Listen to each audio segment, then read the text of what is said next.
Ok. Pero bueno, chicos, vamos a empezar. Les pido el favor encarecidamente que apaguen los micrófonos. Eso, gracias. Bueno, empezamos con química, ¿no? Ah, perdón, eso era biología. Qué pena con ustedes. Qué pena, eso era biología. Listo. Bueno, dentro de las preguntas que se hacen, estoy empezando a resolver la guía, ¿no? En genética, ¿no? Dentro de las preguntas que se hacen, hablamos de diversidad genética. ¿Qué es la diversidad genética? Lo podemos ver aquí. La diversidad genética hace alusión a las diferentes especies que encontramos en un ecosistema. Desde especies, por ejemplo, reptiles, hasta mamíferos grandes, mamíferos pequeños, insectos, aves de pequeño tamaño, eh, mamíferos voladores, anfibios y toda clase de animales que se han adaptado por evolución, por la ley de la selección natural, a ciertas condiciones del medio, ¿sí? Dentro de cada uno de estos animalitos, dentro, encontramos una riqueza genética excesivamente grande que hace que las especies sean diferentes, ¿sí? Sean diferentes. Un momentito, por favor, que aquí no estoy permitido. Bien. Listo.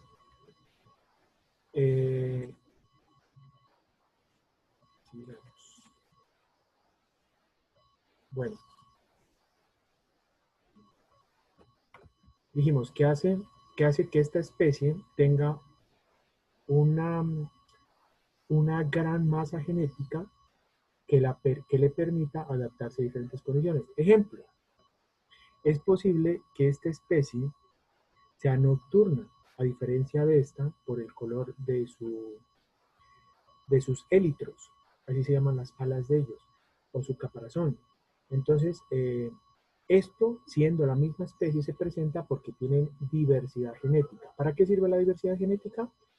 Para garantizar que esta especie sobreviva en el ecosistema que está. Entonces, otro ejemplo, por ejemplo, las que están veteadas, las que son con punticos, tienen más posibilidades de mimetizarse en el medio, o sea, salvarse su vida de los depredadores, que de pronto las que tienen un color claro, ¿sí? Las que tienen un solo color claro, que es posible que estas sean más fácil visualizadas por un depredador y pues sean fácilmente comidas, por decirlo así. Cada una de estas especies, dentro de su misma especie, tiene una variabilidad genética que le permite adaptarse a las condiciones. Pero muchas veces esas especies han sido producto de la evolución. Por ejemplo, aquí está un ejemplo, la jirafa. La jirafa tiene este cuello tan largo para poder alimentarse de los árboles más grandes, ya que los pastos o las mangas del piso, estos otros herbívoros de tamaño más pequeños, son los que han colonizado. Entonces, la única forma para continuar sobreviviendo como especie básicamente era alargar el cuello y las patas para llegar al foraje de los árboles. Entonces, miren, eso está en la genética de cada individuo. ¿Quién lo moldea? El medio ambiente. Pero si no tuviéramos esta genética tan rica dentro de cada especie, no podríamos adaptarnos. A eso hace alusión la diversidad genética y de especies. Pues, diversidad genética en la misma especie, diversidad de especies en diferentes especies. Pregunta por ahí que qué es la fotosíntesis y cómo se relaciona. ¿Sí? Entonces, la fotosíntesis básicamente es convertir la energía del sol en energía que básicamente es alimento o energía química. ¿A través de qué? A través de las hojas de las plantas. Los únicos organismos que hacen fotosíntesis son las plantas, aunque también algunas bacterias. Pero las que más nos generan a nosotros el alimento son las plantas. Pues simplemente ingresa agua y expulsan óxido, oxígeno y el hidrógeno se combina para formar glucosa con el dióxido de carbono. Entonces entra agua, dióxido de carbono, en presencia del sol, formamos glucosa, C11, H12O11, esa es la fórmula, y botan oxígeno. Por eso los árboles dicen que son purificadores del aire, porque están botando oxígeno. Obviamente utilizan agua y siempre en presencia de luz. Entonces la fotosíntesis básicamente, ¿qué es? Conversión de energía lumínica en energía química. ¿Cómo nos sirve esto a nosotros? Como podemos ver en la pirámide, son las plantas o los organismos productores. Los únicos organismos productores son las plantas, porque son los autótrofos, los que producen su propia energía a partir del sol. El resto de animales de aquí hacia arriba, ninguno es productor, somos consumidores. Entonces, en el segundo eslabón tenemos a los consumidores primarios, que son los herbívoros. En el tercer eslabón están los consumidores secundarios, que son carnívoros y omnívoros, casi que de primer orden. Y arriba podrían estar los de segundo orden, carnívoros de segundo orden, y los descomponedores. ¿Listo? Pero para que entendamos un poco, esta energía que proviene del sol, que es nuestra única fuente de energía, la única, llegará a estos animales, incluido aquí el hombre, solo a partir de las plantas. Solo a partir de las plantas. Si no hay plantas, esta energía a nosotros lo único que nos hace es tostarnos la piel. Nada más. Nada más. La comida toda, el arroz, la arepa, el aguacate que se comieron hoy, todo provino de la energía del sol, que fue procesado por una planta,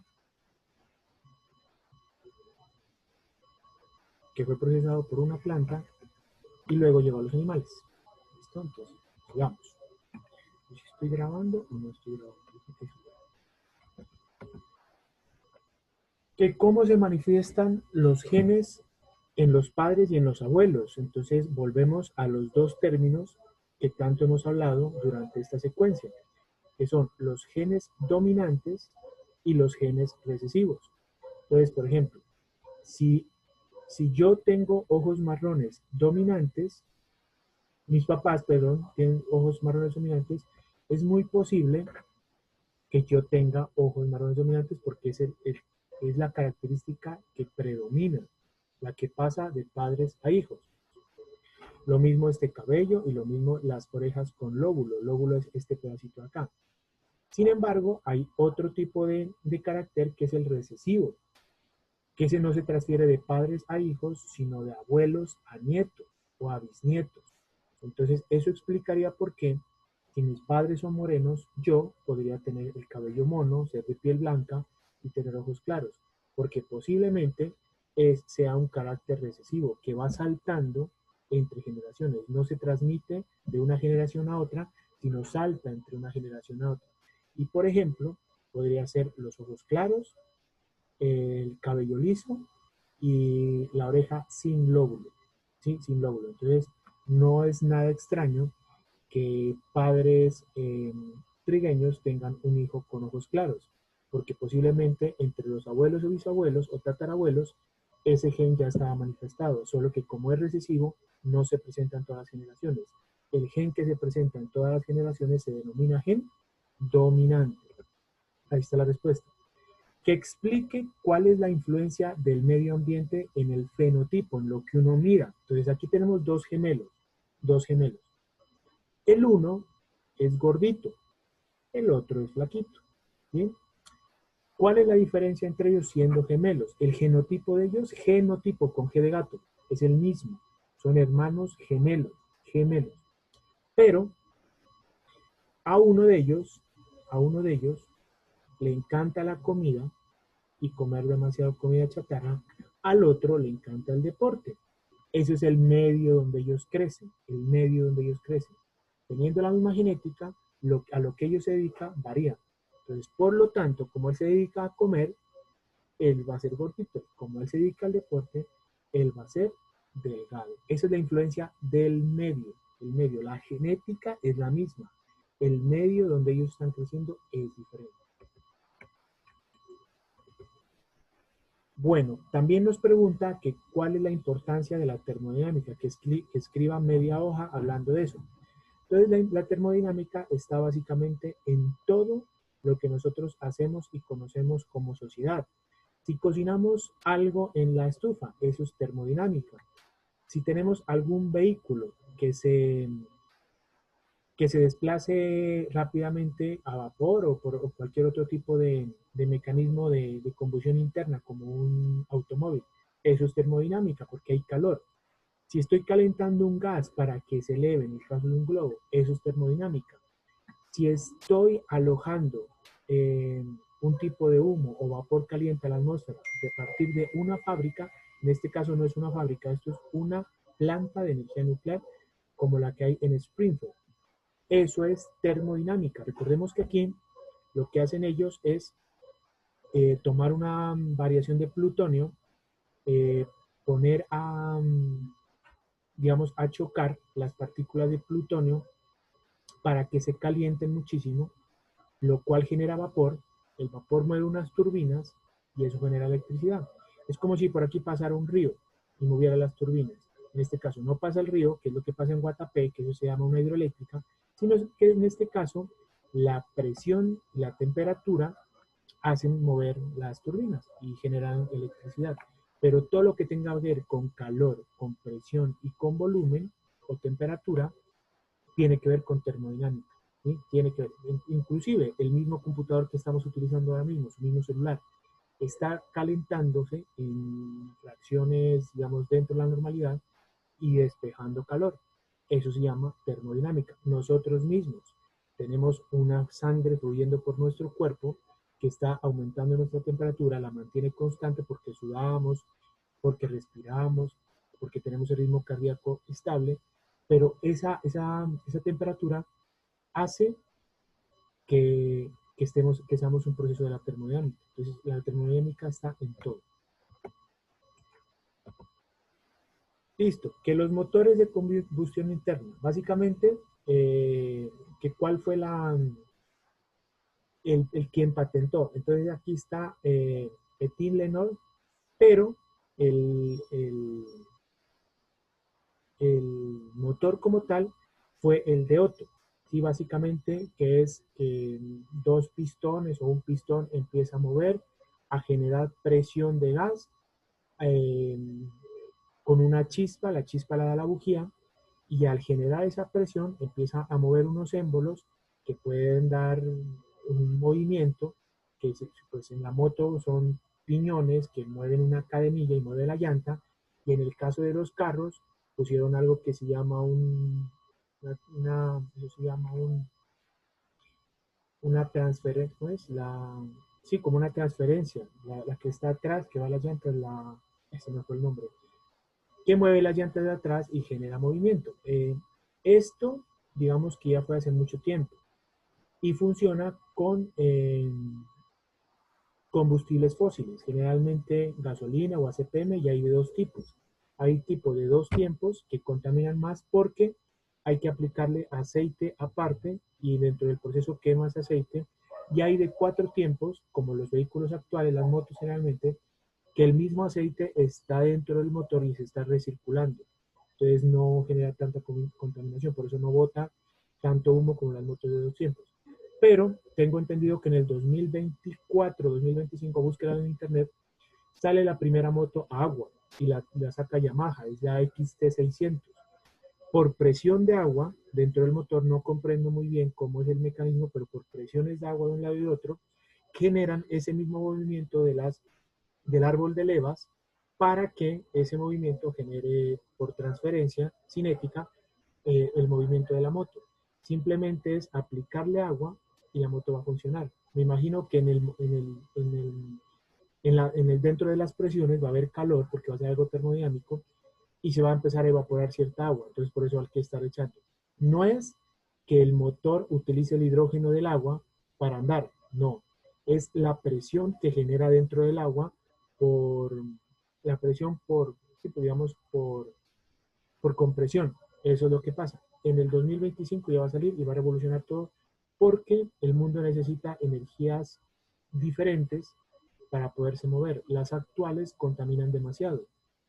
La hidroeléctrica cambia el curso de los ríos y daña ecosistemas, como lo que está pasando en Hidroituango, o ya pasó pues. La que vimos acá, la planta de energía nuclear genera excedentes que son supremamente contaminantes, incluso son son peligrosos para las especies porque generan mutaciones. Nosotros ya lo hemos visto pues, como chiste en Los Simpson, el pez con 3 ojos, pero eso podría ocurrir con otras especies, generando problemas de cáncer y demás. Y los combustibles fósiles generan demasiado CO2 en el ambiente y ya conocemos que eso está generando cambio climático. Me preguntan nuevamente por los procesos isotérmicos, perdón, por esos, no son isotérmicos, por los procesos termodinámicos. Entonces encontramos que la palabra isotérmico hace referencia a una temperatura constante. Siempre que hablemos de isotérmico es temperatura constante, no va a cambiar. Isobárico, presión constante, isocórico, volumen constante. Recuerden, las variables en la termodinámica son temperatura, presión y volumen. Cuando cada una de estas es constante y las otras cambian, tiene un nombre específico. Isotérmico, temperatura constante. Isobárico, presión constante. Isocórico, volumen constante. También nos pregunta qué es un sistema abierto. Por ejemplo, cuando cuando yo me tomé una taza de café el día de hoy, estaba muy caliente, ella empieza a compartir materia y energía con el medio que está más frío, por lo tanto se empieza a enfriar. Entonces, el sistema abierto es el que hay, se comparte materia y energía con el ambiente. En este caso empieza a botar el calor que tiene y algo de materia porque aquí se está evaporando agua. Ese sería un ejemplo de sistema abierto. Ahora, si un sistema cerrado, una bombilla de las de antes o cualquier bombilla, en esta bombilla, aquí dentro, está encerrado un gas que se llama argón. Ese gas reacciona con la energía eléctrica y produce luz. Entonces, este es un sistema cerrado. Miren, podría compartir energía. Sí, comparte energía porque este se calienta, pero no comparte nada más. No comparte materia, por lo tanto es cerrado. Ese es un ejemplo de sistema cerrado. Está dentro del bombillo ejerciendo un tipo de termodinámica, porque esto se calienta. Si no hubiese argón, no generaría nada. Y este hilo de aquí, que hay un hilito así, es un hilo de otro químico, pues de elemento químico que no hemos visto, que se llama tungsteno o wolframio. Ya lo hemos visto en las clases. Hace una reacción con la energía química, con la energía eléctrica y con el argón de acá y ilumina. ¿Cómo se disipa el calor en nuestro cuerpo humano? Básicamente se disipa por la piel. La piel empieza a exudar y la diferencia de temperaturas hace que el calor sea absorbido o sea desalojado. Entonces, por ejemplo, si nuestra temperatura es mayor que la del ambiente, el cuerpo empieza a botar, sí, digamos, a expeler algo de calor. Si la temperatura ambiental es menor, la piel empieza a absorber, ¿sí? Entonces aquí podemos ver que si la superficie cutánea es mayor que la temperatura, el calor se disipa. Si es al contrario, el calor es absorbido, ¿sí? Eso ocurre pues en zonas donde la temperatura sea mayor o menor a la temperatura nuestra, que está alrededor de los 36 grados centígrados.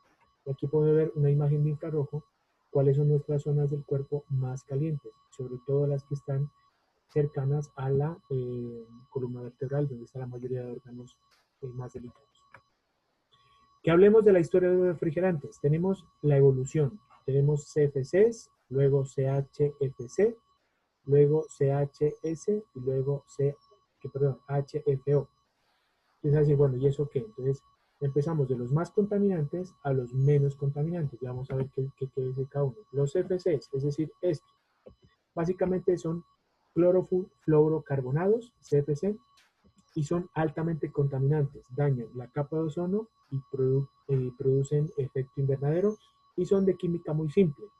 Con el tiempo, y salieron uno de química mejorado, que son los hidroclorofluorocarbonados, los CHFC. Bueno, chicos, que me da una chispa. Bueno, estos todavía vienen siendo perjudiciales para la capa de ozono y producen efecto invernadero, pero tienen una química aún mejor, que son más eficientes en cuanto a su función como refrigerante, ¿sí?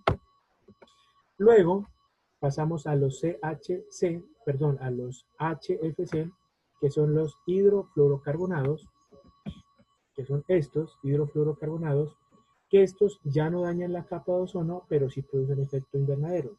Y el tipo de química que tienen es un desarrollo molecular, aún más avanzados, pero todavía generaban problemas con el efecto invernadero. Y por último, la última categoría son los HFOs. Los HFOs, que son estos, los hidrofluoroolefines, que básicamente estas no dañan la capa de ozono y no producen efecto invernadero.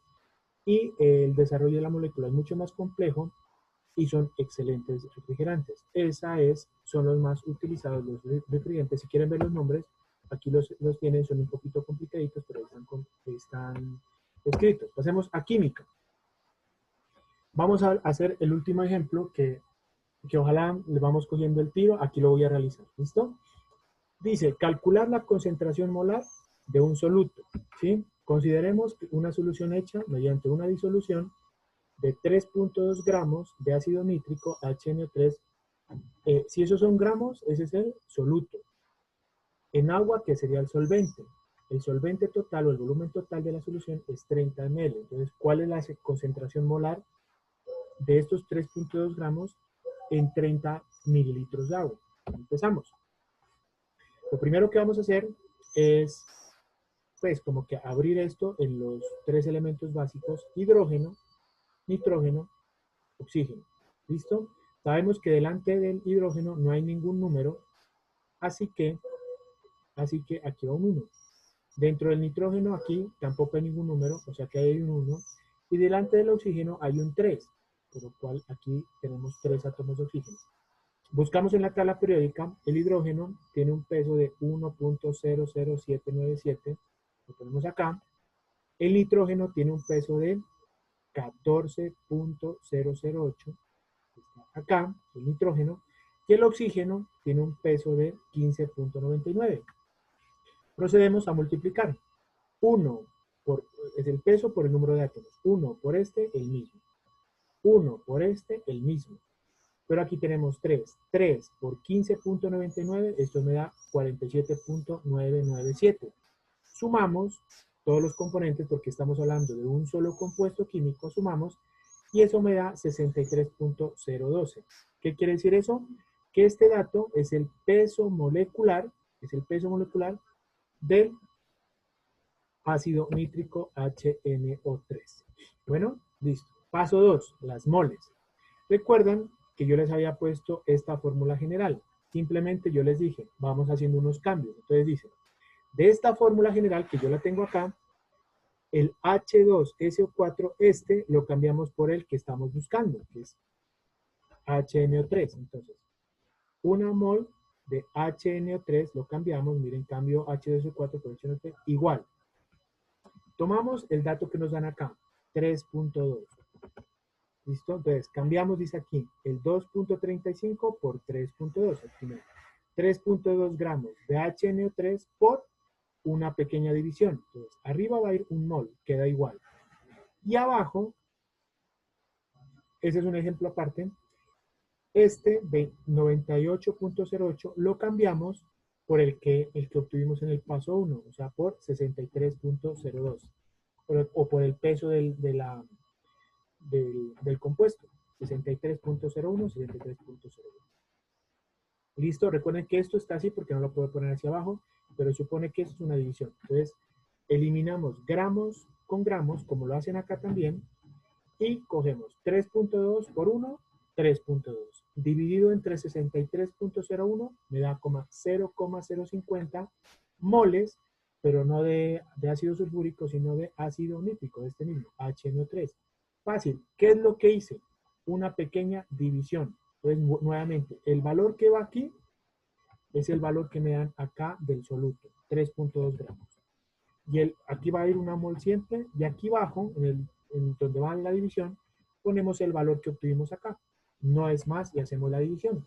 3.2 entre este valor, y esto me da este dato que ya es nuevo, 0,05 moles de ácido nítrico. Hasta ahí vamos. Paso 3.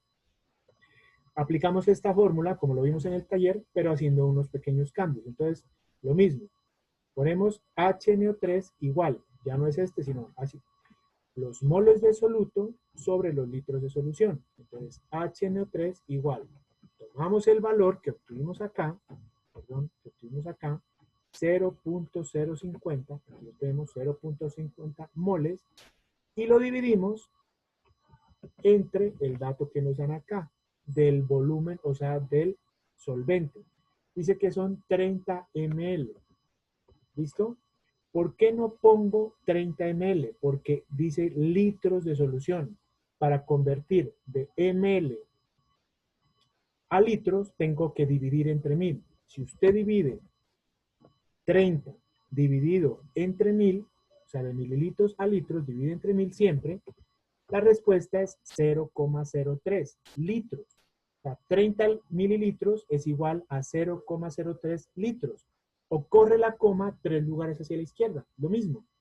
Entonces, si divido el dato que obtuve aquí, 0,05 moles, dividido entre esta disolución en litros, vamos a obtener 1.6 molar. Quiere decir que la concentración molar, 1.6, ¿no?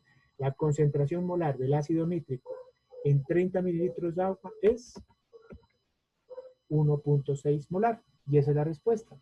Aquí simplemente yo lo estoy diciendo es cuál dato cambia por qué, como una pequeña explicación, pero ahí está solucionado. ¿Listo, chicos? Y eso sería toda la parte de